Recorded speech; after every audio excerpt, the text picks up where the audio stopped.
unit held in so much secrecy and shadow, it could serve well in a James Bond movie.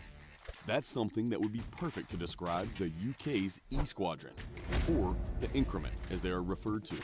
It is a secret unit within the SAS, which themselves only conduct highly covert clandestine operations and could be considered somewhat secret already. Apparently, there is a unit within the 22nd SAS that has even more dangerous and covert missions assigned to them.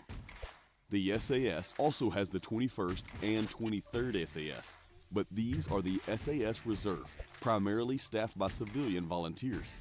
Let's have a look at the organization of the 22nd SAS and later on dive into the E Squadron. The organization.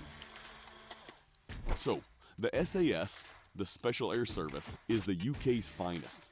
By now, most of us who are interested in any we call them the UK's finest, would pretty much say they are the world's best. Yeah, you've got US Delta Force and you've got other few units, but I would say the SAS is pretty much regarded as the world's best special forces, and a lot of special forces since then have been modelled off the SAS. Anything regarding special forces have heard of the SAS, and they are one of the best. They are regarded as one of the toughest, successful, and feared SF units in the world, even by other SF units like Delta Force and DevGru. The SAS has around 400 to 600 operators, which is assumed a rough estimate, as we'll never know for sure. The regiment has 4 squadrons, A, B, D, and G squadrons. Each squadron is divided into 4 troops and a smaller headquarters section. Troops usually consist of 16 operators within these troops. They are divided into smaller units of 4 members. These smaller units are called patrols, and each SAS trooper always has a primary specialization within those patrols, namely signals, demolition, medic, or linguistics specialist, and forward air controller is also a specialization. The squadron's 4 troops all have each of the following focus areas. Boat troop. Specialists in maritime operations like diving, boarding ships, and everything that consists of a water element. They often train with the Specialized Boat Service, the SBS. Yeah, so even though you have the SBS who specialise in obviously Special Boat Service, the SBS and the SAS are very, very similar now. Do much of the same. SBS obviously do their dive qualification after selection, so the SAS do have their boat troop and specialise in amphibious warfare and on the boats, so that is something that they do have. Yes, which is the counterpart of the SAS. Underwater demolition, tactical maritime insertion and extraction, and covert infiltration by shallow water diving are their main objectives. Air troop. It's most probably the one a lot of people want to go into, air troop, inserting through air, doing all sorts of jumps up to halo, and all sorts of free fall. Experts in parachute deployments, and also called the free fall troop. It is believed they are working in close cooperation with British Airways to covertly deploy into hostile environments. The way they do this is that cargo planes will fake an emergency and it goes off route into restricted airspace.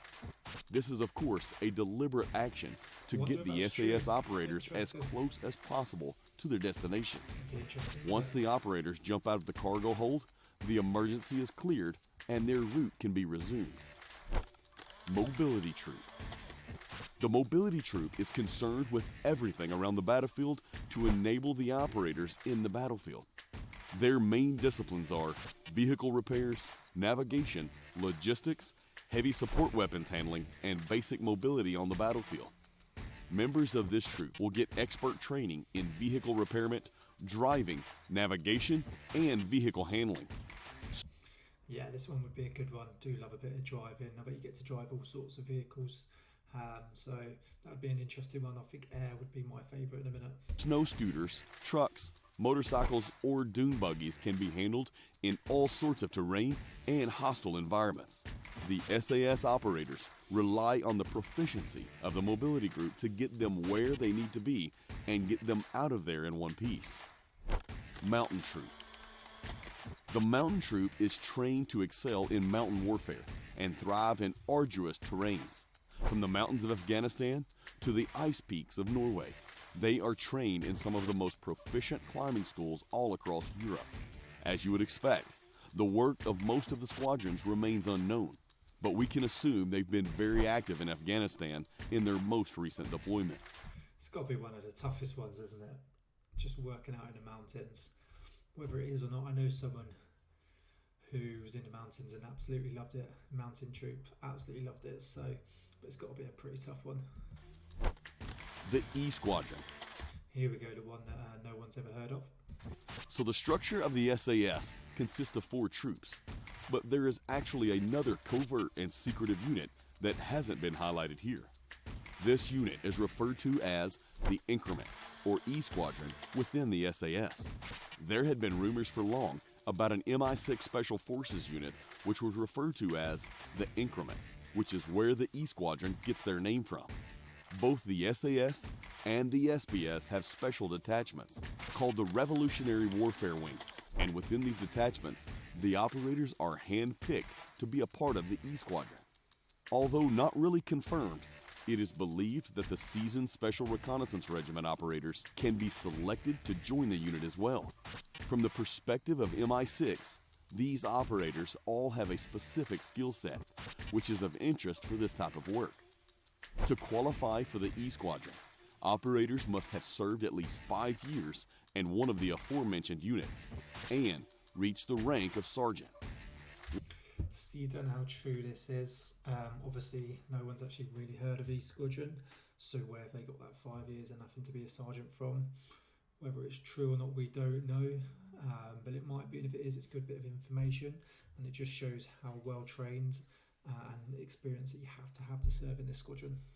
Once selected, they get the highest security vetting possible and will be onboarded to get familiarized with the unit. Their military skills will be fine-tuned, and they follow extensive training in sabotage techniques, VIP protection skills, guerrilla warfare, and advanced insertion techniques such as high-altitude parachute jumps and covert infiltration from submarines. That high-altitude parachute jumps, they do an air troop anyway, and infiltration through submarines, boat troop and SBS do anyway, so I don't think that's anything added, especially in my personal opinion from what I've heard. But yeah, we'll see. Good thing to be aware about is that from this point on, nothing of their existence should be related to their covert employer, and everything they do shouldn't raise any suspicion. They'll live under their alias name from then on. As part of their onboarding, they follow what is known as the Ionic.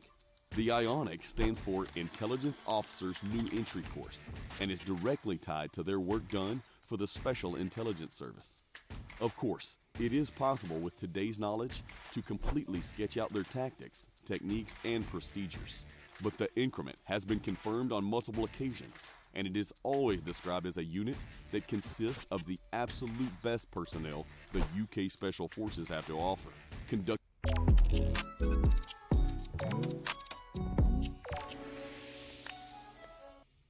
deep cover deployments in the most hazardous environments, in which capture would most certainly mean to be executed.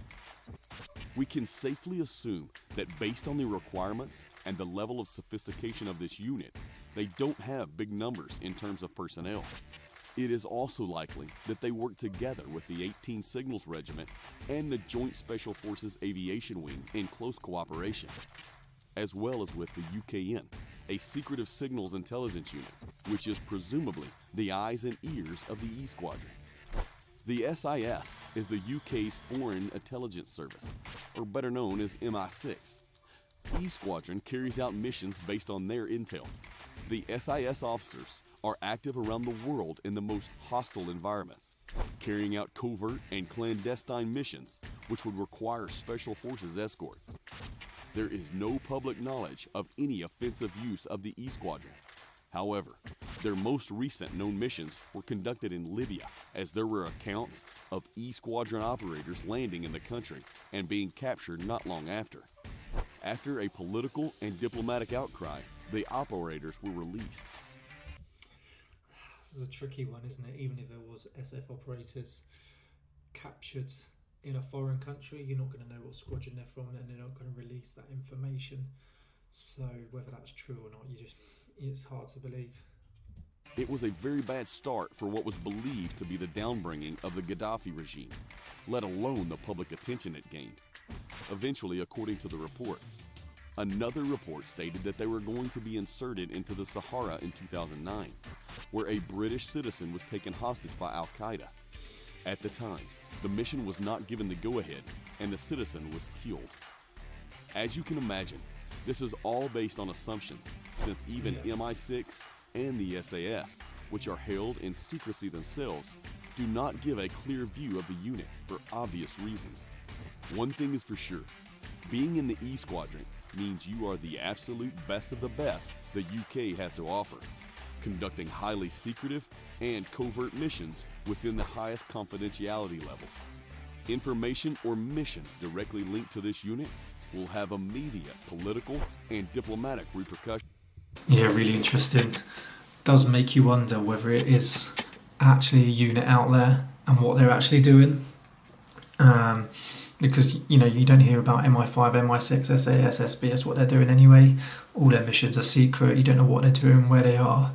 And if there is an even more elite unit who have taken sort of the top operators within UKSF, makes you wonder, like, what are they doing? Because it, you know, makes you wonder sometimes what UKSF doing. So what is E Squadron doing on top of that? So very interesting. I thought I'd just watch the video. You know, you have heard of E Squadron, but whether they're true or not, what they're actually doing, you know, no one's going to know. They're never going to release that information. But interesting video to watch. Hope you enjoyed. Give us a thumbs up, click the subscription button, and I'll see you soon.